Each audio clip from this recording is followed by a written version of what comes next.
সুপ্রিয় দর্শক, আপনারা দেখতে পাচ্ছেন প্রথমেই ক্যারেট ভর্তি গাছ পাকা আম এবং গাছে লক্ষ্য করলে এই ভালো করে আমটা দেখা যাবে যে থোকায় এত থোকায় কম দাম।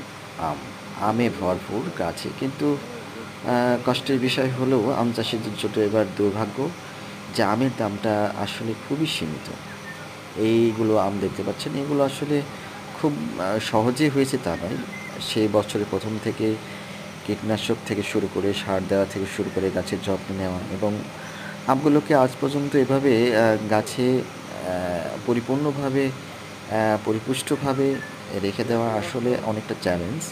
আম চাষিরা আসলে সেই শুরু থেকে শেষ পর্যন্ত আমের প্রতি যত্নবান হন এবং আপনারা যে মিষ্টি আমগুলো খান, এগুলো আসলেই অনেক কষ্টের ফসল। দেখতে পাচ্ছেন যে কত একটা পরিশ্রমের কাজ।